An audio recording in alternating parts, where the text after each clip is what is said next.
Hi, I'm Valerie Svenningsen, representing ComForcare Senior Services. And today, I'm going to show you examples of how should the elderly dress in winter. I have several options for that.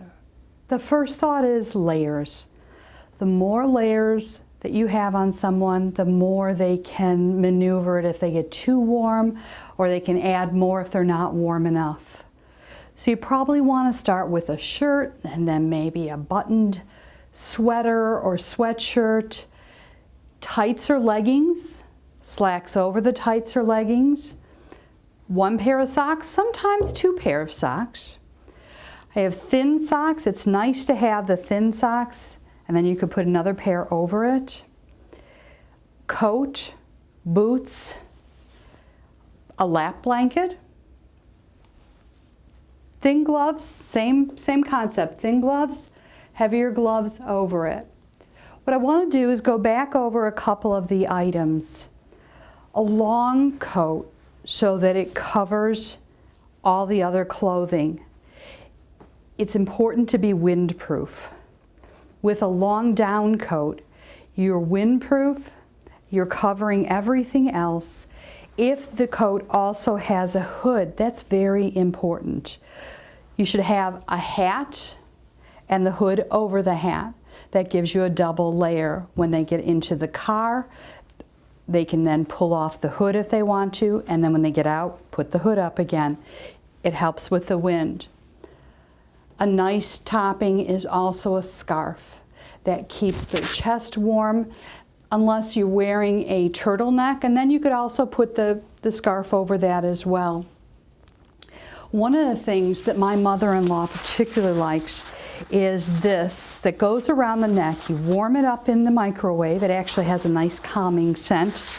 She puts that around her neck, puts the coat over it, and it keeps her nice and warm as we're driving.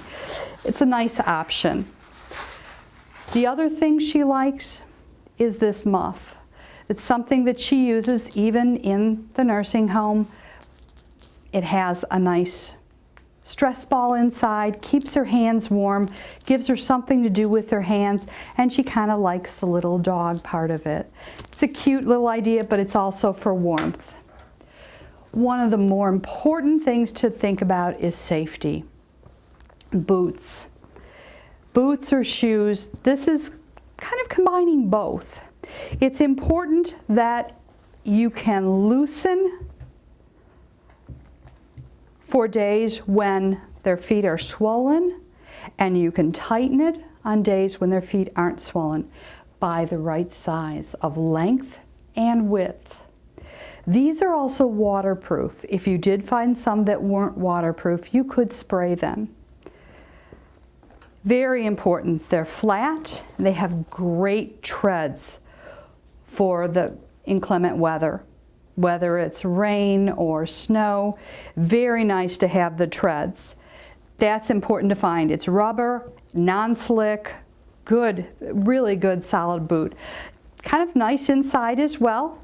Might get warm, so you may only need one pair of socks, and these are thinner socks, so that might work very, very well. My mother-in-law also loves to have a lap blanket. It allows her to put something extra on her lap and take it off if she gets warm as the car warms up. Waterproof, as we mentioned, for the boots, waterproofing is very, very important. And again, you can spray with waterproofing spray if you need to. Slip resistant is very, very important. The good gripping, we mentioned that. The ties, I will tell you that when you tie, make sure these ties are tied correctly, and when you loop it, go one more loop around and it will stay tied longer, and that makes the shoelaces a little shorter. It's much better, it's much safer. I've given you some ideas. I'm Valerie with ComForcare Senior Services, and I've just shown you how should the elderly dress in winter.